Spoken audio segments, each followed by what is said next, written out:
Alright, today we'll be looking at one of the most frightening time periods in history, Black Death. Plague epidemic killed a third of Europe within 3 years. The Black Death, of course, it spread. Giovanni Boccaccio's Decameron, and the other results of it. The Statute of Labour, the Jacquerie Revolt, the Champy Peasants' Revolt, also called Wat Tyler's Rebellion in England. The 100 Years' War, which actually was interrupted by the plague. Battle of Agincourt and Joan of Arc. And that's this Latin phrase, Dolor hic tibi proderet oleum. Dolor hic tibi proderet oleum. It's a quote from the Roman poet Ovid. Someday this pain will be useful to you. Someday this pain will be useful to you. It can be described in many difficult moments in people's lives, but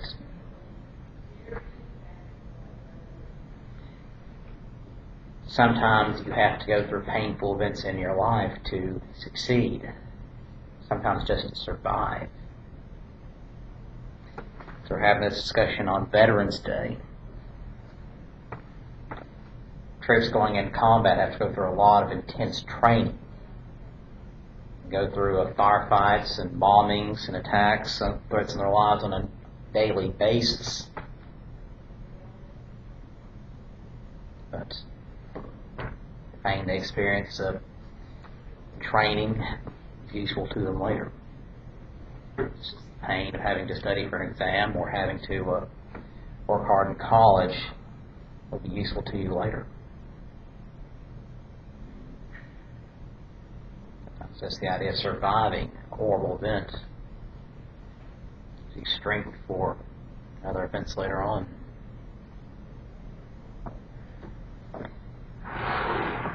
We live in an age of medical miracles. So there are medical conditions today that are treatable and survivable that 30, even 20 years ago would have said, no chance of survival. Most cancers are treatable, if not curable. Vaccines are actually being developed for certain types of cancer. Diseases like smallpox, which once wiped out millions, is gone entirely.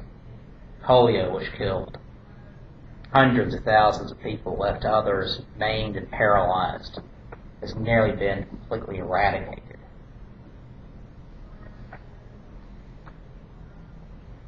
There's been advances in people with all sorts of disabilities. Most communicable diseases are treatable. These like AIDS, which killed millions of people, I think there probably could be a vaccine in the next 5 to 10 years.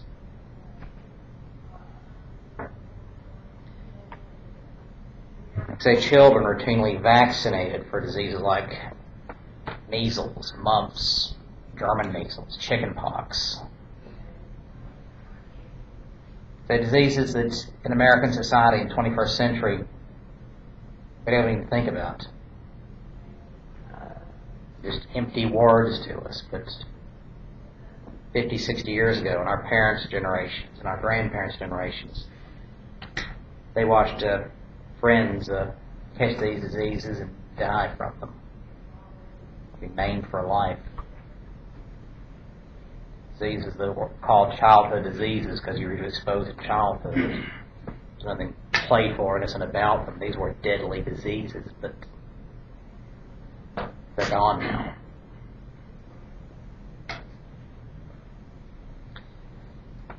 So diseases like the bubonic plague, which sent terror across the entire world at different times, gone.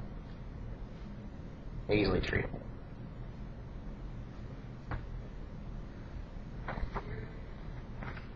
But what happened with this one case here?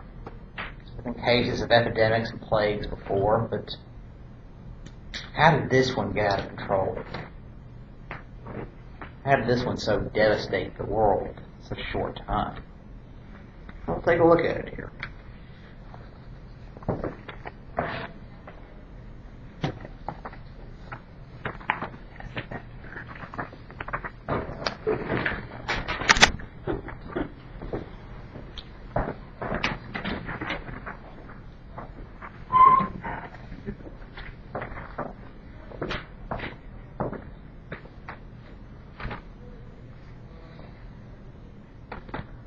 Now here's what happens. Here, a useful map here on page 310 showing the outbreak and spread of the plague in Europe. By 1346, reports had reached Europe of a plague in India and China that left thousands, maybe millions of dead. We really, Europe really wasn't sure. Just this horrible epidemic erupted. Leaving countless dead in its wake.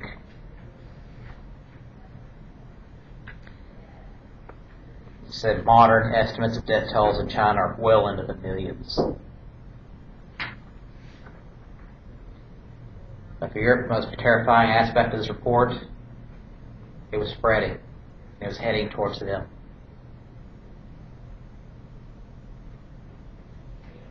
It reached India. It reached the Middle East.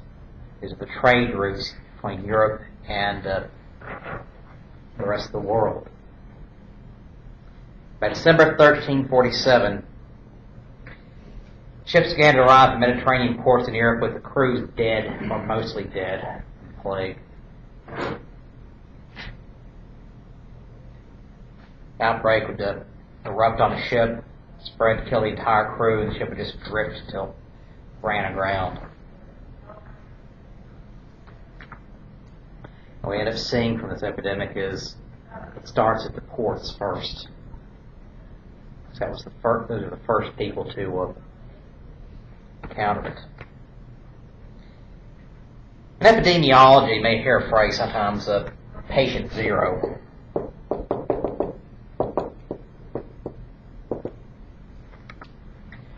It's a term meant to identify who is the first person to come down with a particular disease.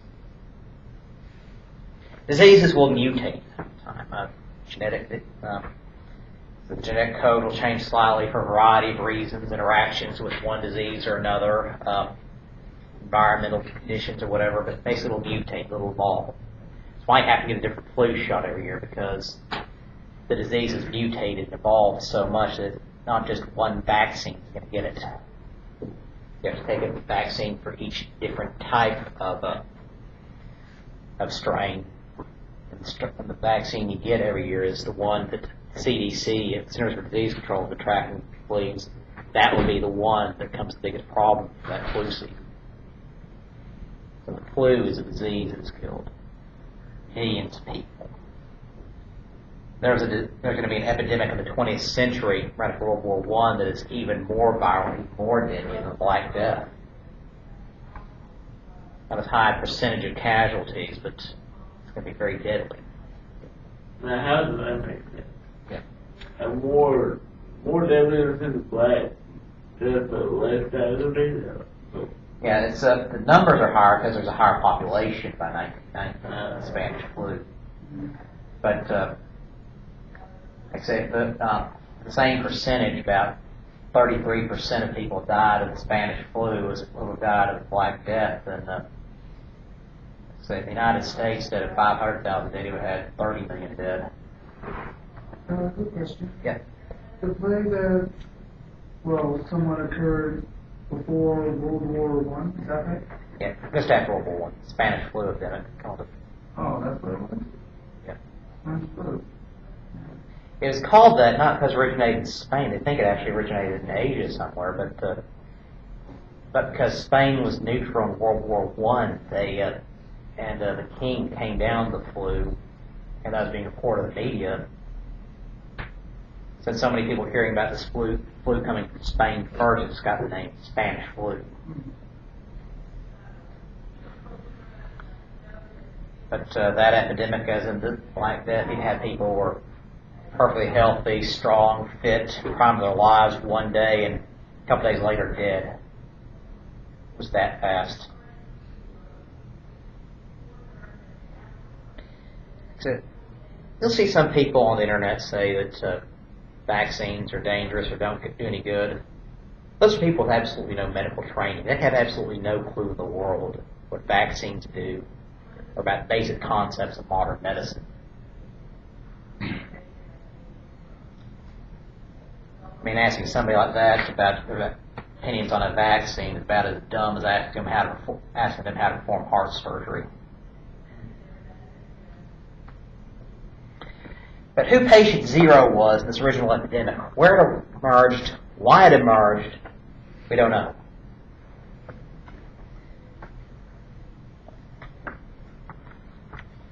Now, the culprit in this case of Black Death was, they believe, was bubonic plague.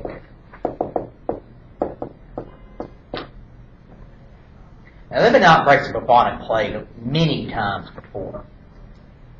In fact, it's still around even today, but modern medicine has basically reduced it to a non-threat, easily treatable today. Bubonic plague in previous centuries and the millennia before the Black Death outbreak, it killed a few thousand people at a time in outbreaks in large cities, but she was confined, came and went fairly quickly. This one had such a staying power and had such horrendous casualties. It just, still to this day, it boggles the imagination. Plague from the ports that spread across Europe, enveloping the whole of the continent. Only just a few handful of areas spared, areas like around Prague and so forth. In its wake, church bells tolled constantly for an endless stream of funerals. Bodies of human and animal plague victims littered the streets. Refugees streamed out of infected cities seeking any place of refuge. Or still, the countryside was infected. People streamed from the countryside into the cities, desperate for any kind of refuge. Passing each other, spreading the disease, making the condition even worse. In Bordeaux, France, in order to stop the spread of the plague from the ports, the mayor ordered the ports to be set on fire. Desperate and panicked move. What happened was, though, a medieval city with narrow streets and wooden buildings, not only did the ports catch on fire, most of the city went up in flames with it. Mass graves spread across Europe. In some areas there simply weren't enough people left alive to bury all the dead. Some areas they had people with carts asking people to bring out their dead, just dump the bodies in those carts so they could take them out to a mass burial. One mass plague grave near London held 50,000 bodies. In perspective, population of Union County today is 40,000. That is just one grave in just one part of England. I think most of had raised held during that time. Home more than that. Like I said, graves of that size holding thousands of bodies wasn't unusual. In the early parts of the epidemic, there were still people alive, still uninfected, and still have their individual burials. So, they eventually just got to the point of so many people dying so fast, they just had to dig a pit, throw them in. And so these people digging these graves were infected or dying themselves and knew it. In response to the horror, people responded in panic. Jews were massacred in the mistaken belief that they were responsible. You have a very bizarre movement called the Flagellant movement at the beginning. People literally were convinced this was the end of the world. That they had sinned and God was raining down His punishment on a sinful and disobedient world. And the only way to stop what they believed, to appease God, was to punish their sinful flesh. Basically, they go march from city to city, so you're on page 311, drawing of it, whipping themselves and each other. Punish themselves for the sinful spirits, whatever other kind of sins they committed, praying and chanting all along the way. What happened was a lot of these people were infected too, and ended up spreading the plague from one city to another. The Pope tried to stop the flagellant movement, but was unable to do so. People just weren't listening to him. It was the situation was simply too chaotic. But the Pope, meanwhile, he holds up in his entire papal residence through the entire course of the Black Death. This was Pope Clement VI.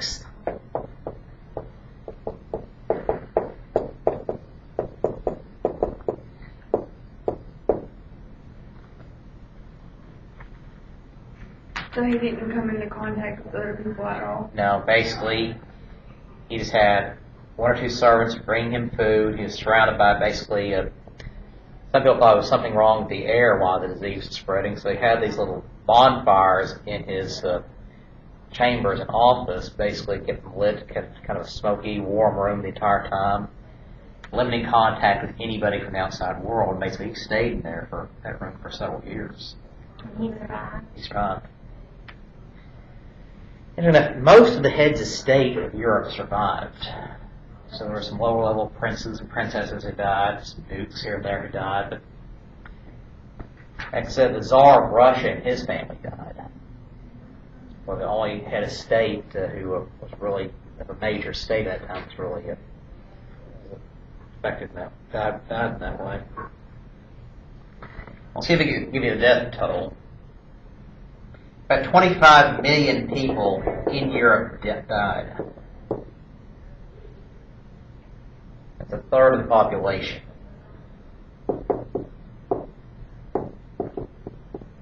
And this is just Europe. Still no idea just how many died in India, China. So you'd say probably just as many. How bad it is in terms of this devastation. England's population has not reached pre-plague levels for another 400 years. So the beginnings of the Industrial Revolution. Break down the population. 25% of the nobility died. 40% of the clergy died. 40% of the peasants died.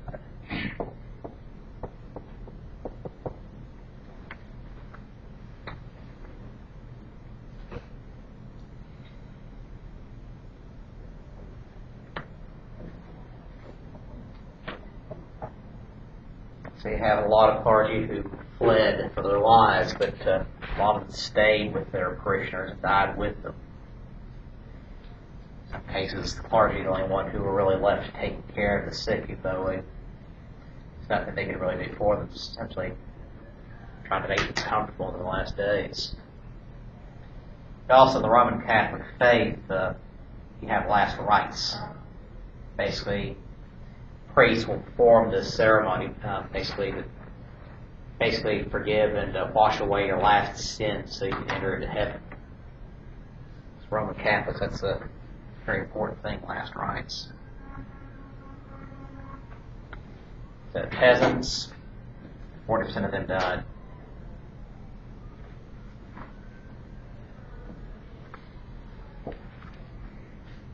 Now, bubonic plague is the presumed culprit. This is supported by the observations of many medieval physicians. It's spread by a bacteria called Yersinia pestis.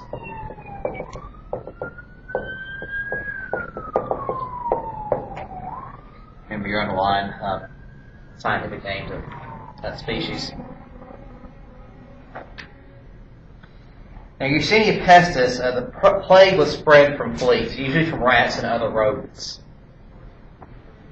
And here's the thing about medicine. Whenever a disease jumps species, when it infects multiple species at once, including human beings, that is a very, very bad epidemic.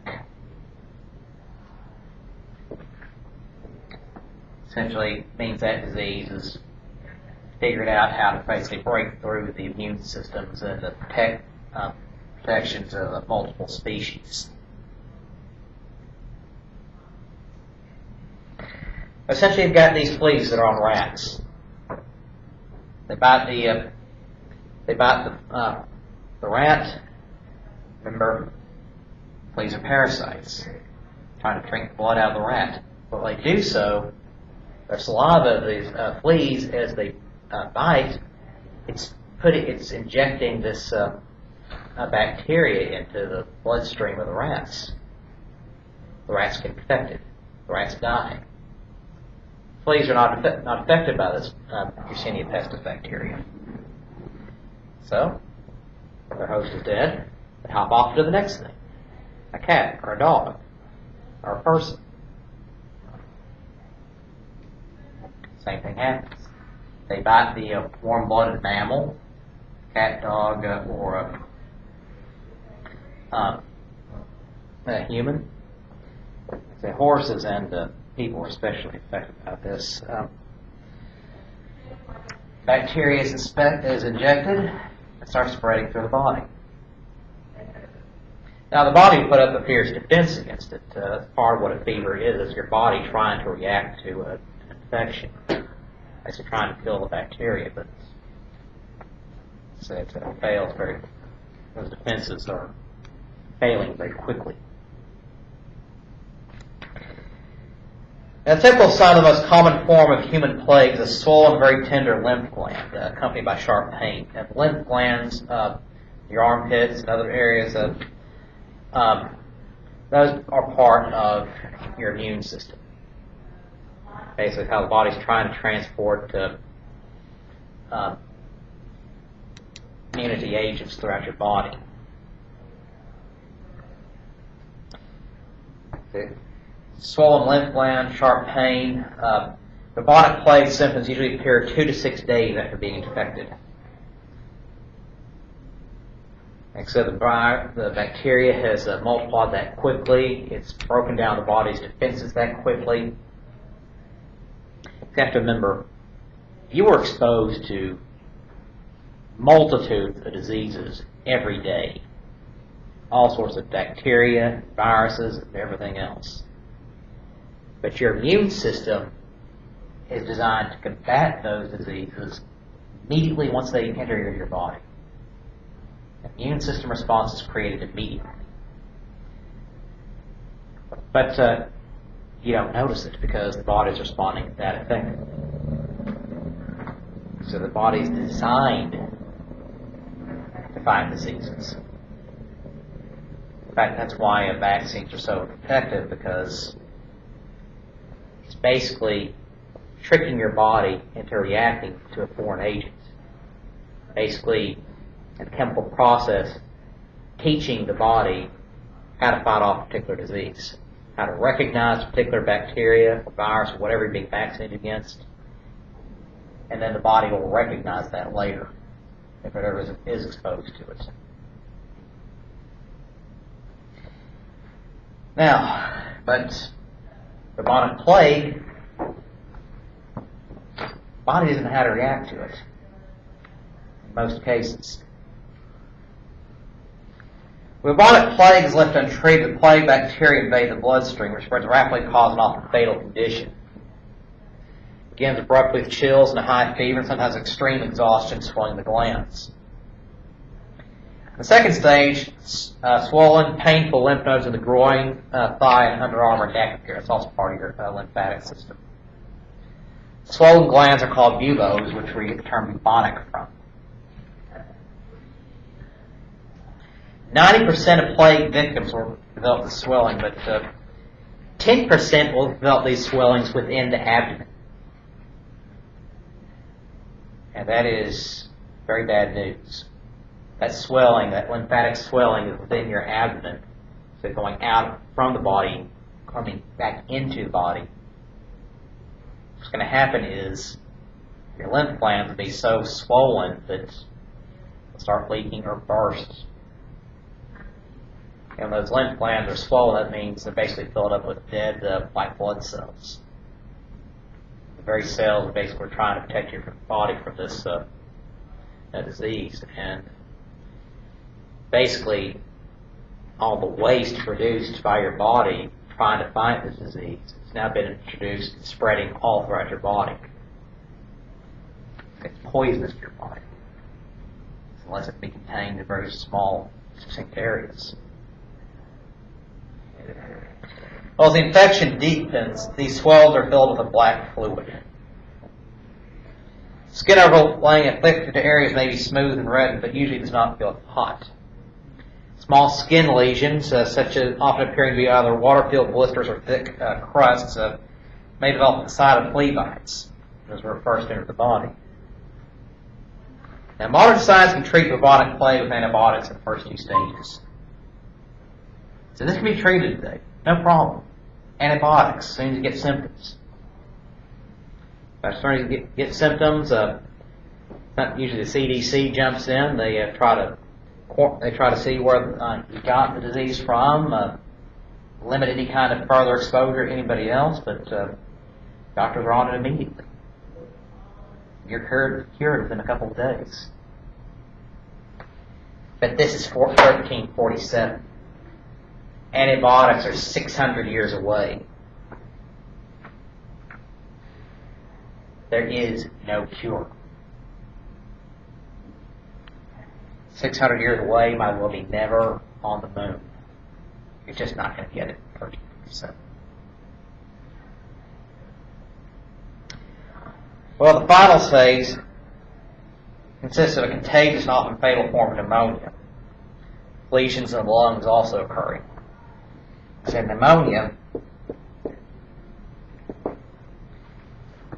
all sorts of different causes of pneumonia. But usually what it is a serious disease is referring to an infection of the lungs. It's happening this stage, the 3rd stage. Your body's wearing down. The pneumonia, those lesions filling your lungs. You have that the lesions are leaking and bursting into your lungs, spreading the infection into your lungs, impairing your ability to breathe.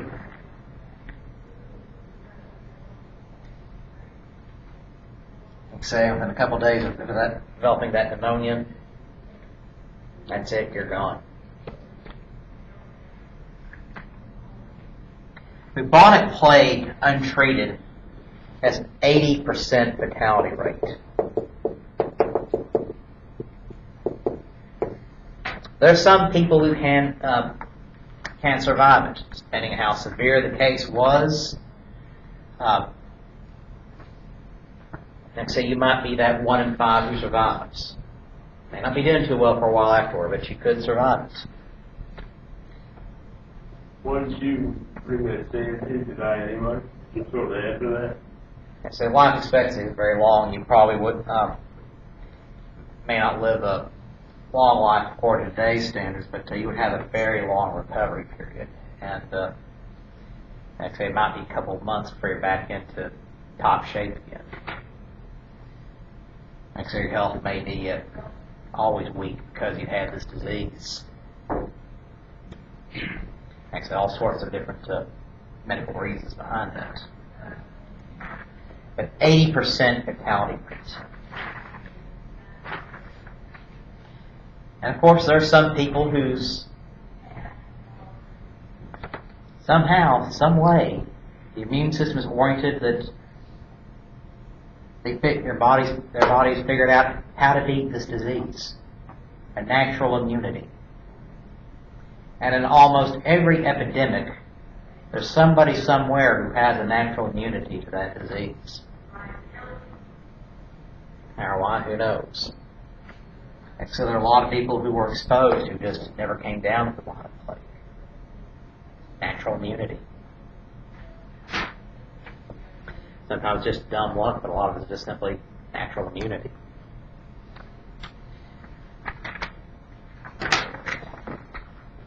Of course,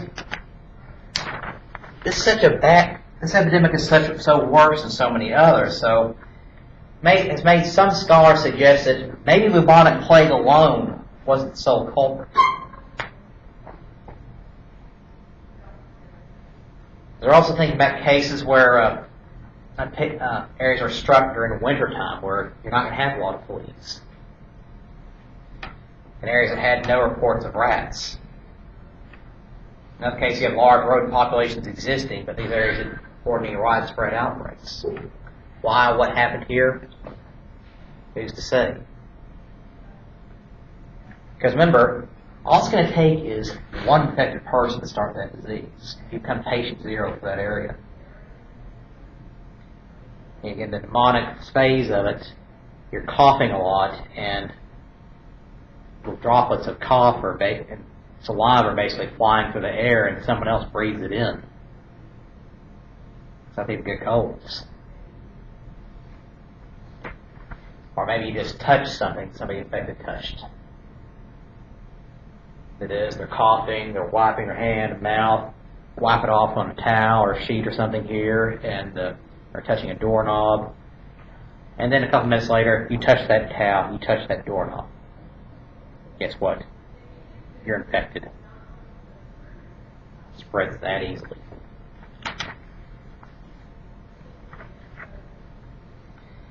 Remember, also, it's not just the rats who are spreading it, it's the fleas on the rats.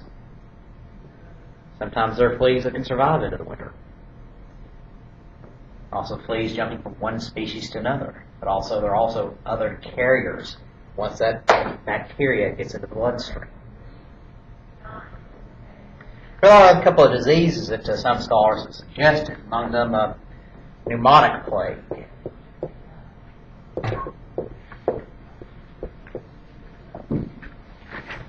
It's a cousin to bubonic plague. It's caused by the same bacteria.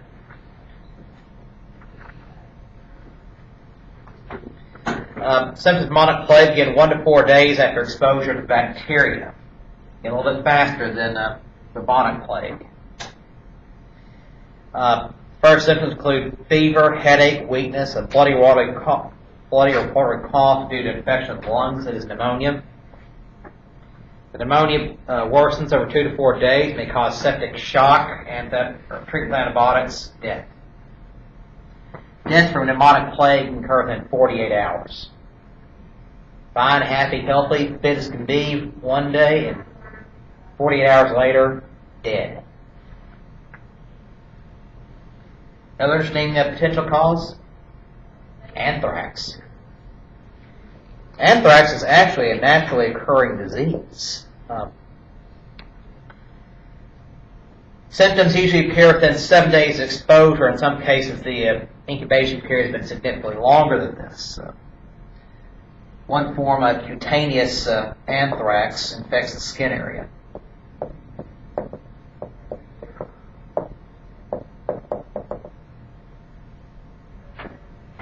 Initial symptoms for a possible Black Death outbreak would have been gastrointestinal anthrax.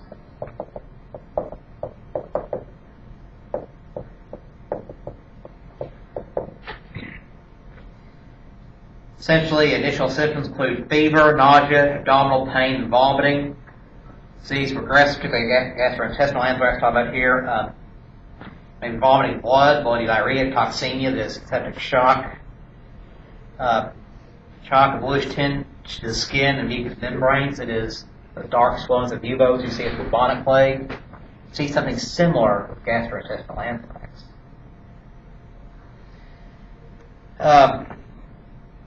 Symptoms may also include collection of fluid and tissues of the throat, swelling of the lymph nodes. So it's possible you might have had two diseases working together at the same time. Not unheard of. And it's possible a medieval doctor just seeing so many patients, same symptoms, and says, plague. What does that say near the airway? Skin. Yeah.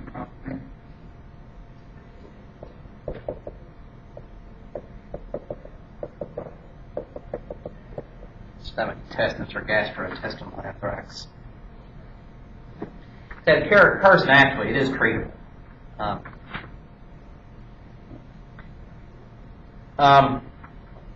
Another form, inhalational anthrax, basically type you're breathing in the anthrax spores. But anthrax is caused by something different, Bacillus anthracis.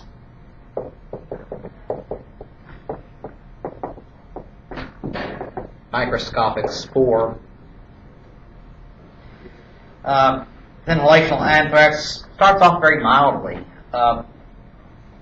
Like a mild upper respiratory infection, 1 to 3 days of fatigue, low-grade fever, dry cough. The disease gets worse and worse, followed by high fever after a couple of days. Difficult labored breathing. Eventually pneumonia sets in and death within 1 week's time. You're dead in 7 days of inhalation of anthrax. Now, anthrax most commonly infects cattle, but eating meat infected with anthrax can cause a spread to humans. And England, in particular, ate a lot of beef in the 14th century. But like bubonic plague, anthrax has a mortality rate approaching 80%.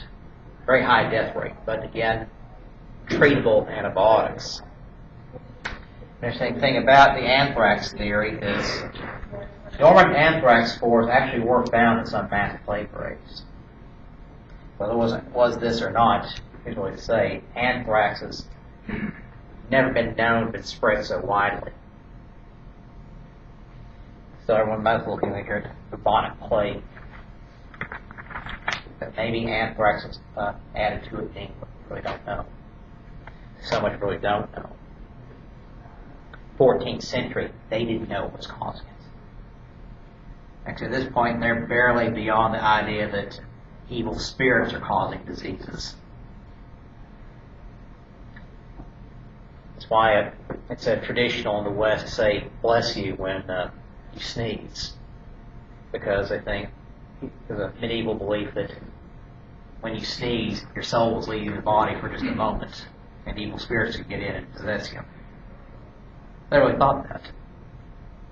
Belief just as real as this table, the book you're reading. That's part of their world, how they saw it.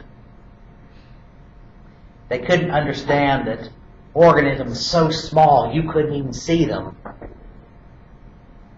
were causing them to die. They couldn't understand that. Had to be wrath of God, had to be something else. A lot of people thought there was something wrong with the air. There's some kind of gas or something that's causing them to get sick. That was a common thought with a lot of different diseases, which is, get the term malaria for another disease, a tropical disease.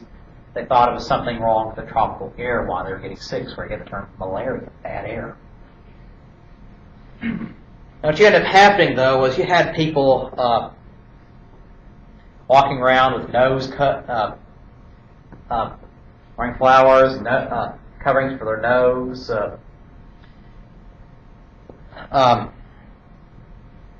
just all sorts of different ways to try to defeat the disease. Here on page 308, you see a part of a tapestry, people burying the dead. 306, you see the skeleton, the angel of death, basically, among the people. And the death motif becomes very common and very popular in the art period of the years afterward. But you would see doctors in all sorts of kind of weird get-ups, basically this protective covering. They'd have these long cloaked robes, this head covering, and it looked like a bird's snout, little eye holes. What was in here actually was flowers and fragrances and spices, basically something that made the air smell nice. Because they thought it was the disease, it was this something wrong with the air that's spreading the disease. So if they're inhaling something else, something different, they're not going to get sick. But that actually wasn't the case. And plus the fact, with so many people dying, dead bodies around it, cities did not smell good at all.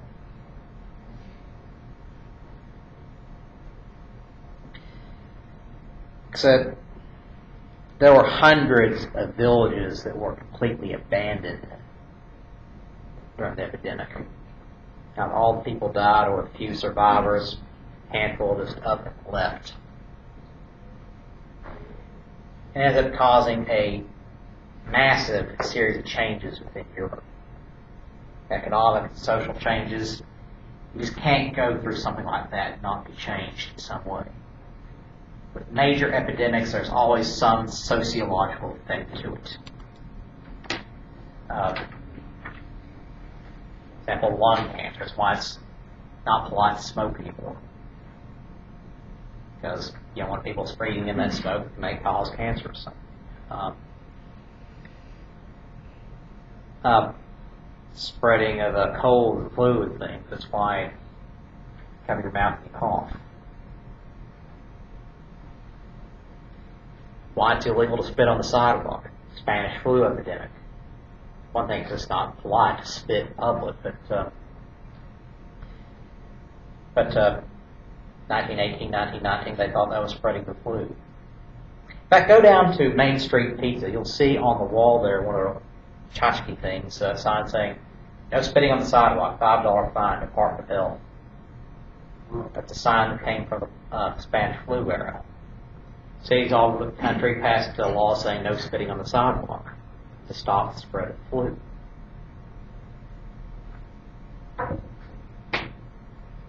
I think of the AIDS epidemic. People are now somewhat more willing to talk about condoms and contraception and issues of gay rights and so forth than they wouldn't have 35 years ago. It suddenly became a life and death matter. So 35 years ago, a commercial for condoms on TV would be considered obscene, would not have been aired.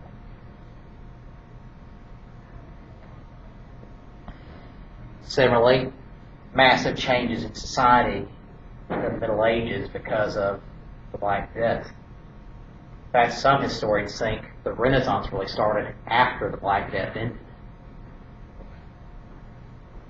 It said like people is changing, just looking at the world in such a radically different way.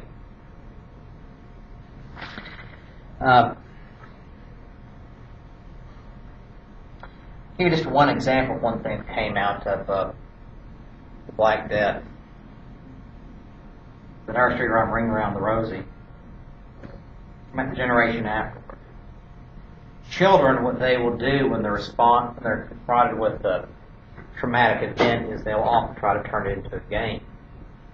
As children, they'd heard these stories for years about the Black Death, how bad it was. They turned it into a game. As you're jumping around a circle, reciting, getting that sing-song voice, Ring Around the Rosie. That's referring to some of the dark rings under people's eyes, and they started getting first infected. Pocket full of posies. Basically, when they're burying the dead, they sometimes stuff flowers in their pocket. Ashes, ashes.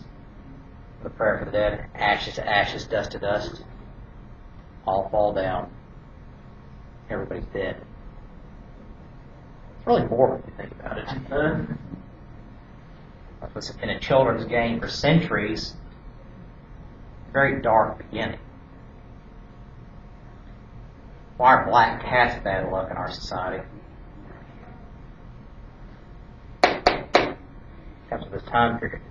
Now, of course, this is a time period when they believed witchcraft and Satanism were real, that cats were evil, or the witches familiar. But why is it bad luck for a black cat to cross your path? What's that cat chasing after? Rats.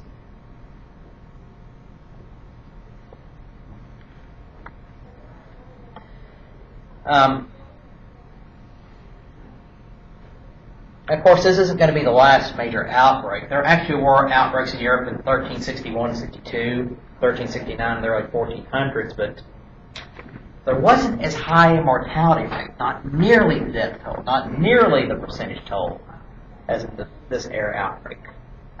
Why?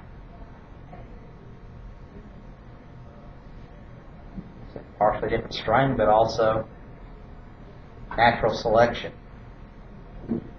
All the people who could have died were already dead.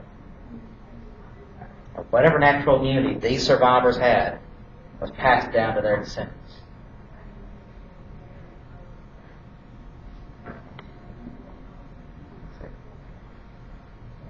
In our society, we're kind of fascinated with ideas of the apocalypse, the end of the world, and things like that. Some of the most popular shows on TV today, The Walking Dead. Of course, zombies rising from the dead, that is a biological impossibility, but it makes for an interesting story. That's what things like basket weave a story. But basically, this is their Walking Dead world. This is the end of the world for them. Everything they knew, everybody they loved, are gone. And it's these survivors left to try to pick up the pieces and restart the world, try to survive. Pockets of survivors. People struggling to survive. You have people who are devastated emotionally, mentally by this, or never be the same again. Just like you do in their world. And so, our thoughts and theories of what would happen if there was a massive epidemic or a massive natural disaster cause all sorts of loss of life and everything. What would happen? So we already know what would happen. Things like this have happened before, sadly. People will do what they can to survive. Once the crisis has passed, they'll try to put back together their lives in some way. There are going to be those who simply will not be able to go back to normal again. Say violent deaths increased dramatically in the years after Black Death. Accidents, murders, fistfights, escalating into murder. Those were more common. Life somehow was faster and cheaper those days afterward. Like I said, the death motif so common in the artwork of the time period immediately afterward. Because people are trying to process this through art and literature. Trying to examine all this death they saw. Trying to make some sense of it. Some are, some able to find some solace and peace, some aren't. But this basically was the end of their world. And a new world started. Try to put together pieces of what they knew, what worked before, but sometimes they start something completely different. In some cases you had so many people died in a family that one person ends up with the inheritance of everything. So economically, they end up doing fairly well because they survived this epidemic. Others, they lose everything because their customers are all gone. Feudalism in Europe weakened significantly because of this. Pretty much ends it in England. You still have this strict social hierarchy system, but people living on a feudal manor, that's just less and less of a factor in the lives of people in England anymore. Greatly weakened in France and elsewhere. That affects the literature. One example of the literature in this time period talking about it is of Giovanni Boccaccio's Decameron. He wrote this in 1353. Classic, one of the best pieces of literature from the late Middle Ages. It simply is a collection of stories wrapped around a common narrative. Canterbury Tales and others. You see, Decameron it's a story of a group of plague survivors, plague refugees. They're escaping the city of Florence as it starts. They're holed up somewhere in an abandoned castle or mansion, basically just trying to wait it out. And so what they do is these 10 people will tell 10 stories to pass the time. And so Boccaccio talks about this some in his introduction here.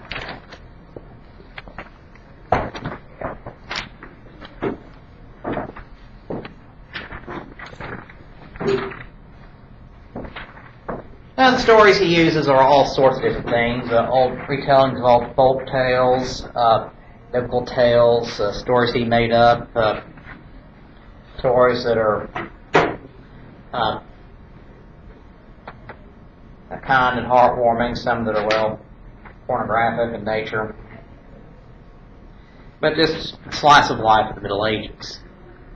You can see here, in the year then of our Lord, 1348, there happened at Florence, the finest city in all Italy, the most terrible plague, which owing to the influence of the planets, as they believe in astrology, maybe some kind of alignment of planets caused the massive plague. Owing to the influence of the planets, they were descended from God as a just punishment for our sins, had broken out some years before in the Levant. Of course, the Middle East, basically the area of Syria and Lebanon, the Levant.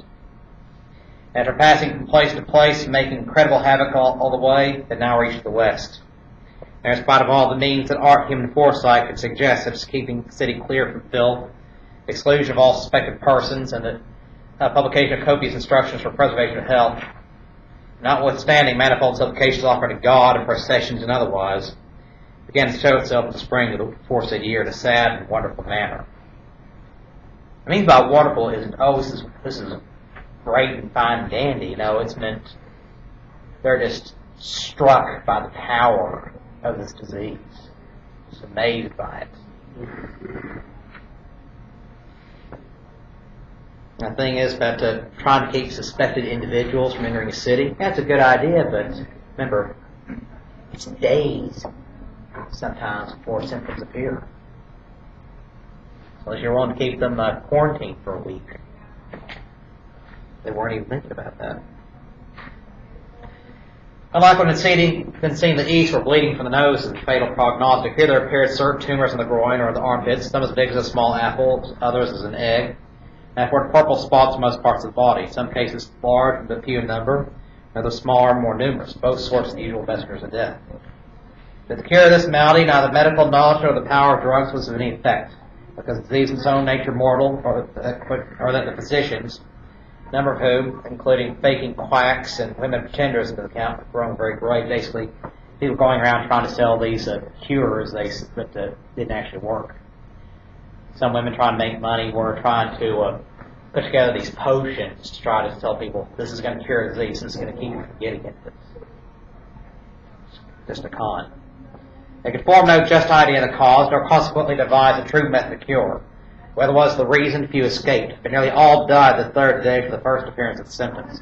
Some sooner, some later, without any fever or accessory symptoms. What gave the more violence this plague was that by being communicated from sick to the healthy, it spread daily, like fire when it comes into contact with large masses of combustibles. Nor was it caught on by conversing with or coming near the sick, by even touching their clothes or anything they had before touched. These facts and others of like sort occasioned various fears and devices among those who survived, all tending to the same uncharitable and cruel end, which was to avoid the sick and everything they had been near them, expecting that by that means save themselves. And some holding it best to live temperately and avoid excess of all kinds, made parties and shut themselves up from the rest of the world. Basically, eat, drink, and be merry, for tomorrow we'll all die. Others drinking moderately at the best, diverting themselves with music, such as other entertainments they might have indoors. No listening to anything from without to make them uneasy. That is, church bells for the dead, or people wailing and crying, just trying to distract themselves with anything they could. Others maintained free living to be put in preserve, but with no posh, passion, or appetite that wished to gratify, drinking or belling incessantly from tavern to tavern, on private houses, which were frequently found deserted. Yet strenuously avoiding all this brutal indulgence to come near the infected. Such at that time was the public distress that the laws, human divine, were no more regarded, for the officers put them in force, being either dead, sick, or in one person subsists them, they went just as they pleased. All the police officers were dead, all the soldiers were dead. They're to maintain order.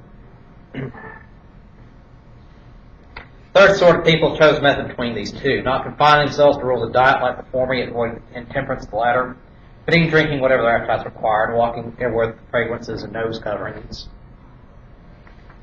The whole atmosphere seemed to be tainted with the stench of dead bodies, rising partly from the distemper itself, partly from the fermenting of medicines within them. And so I passed over the little yard that citizens and relations showed each other, for their terror was such that the brother even fled from his brother, a wife from her husband, what's more in common, a parent from his own child. Its numbers that fell sick could have no help but with the charity friends, who were very few, for the avarice of servants supplied. And even these were at scarce and extravagant wages. With little use to the business, they were fit only to reach what was called for and observe if their employer died, they had this desire of getting money off the cost of their lives. That was like in Florence during the plague. The end of their world. If there were survivors, they rebuilt and they moved on. So even the deepest disasters of survivors, life goes on. But what will life be like for them after? We have a discussion next time.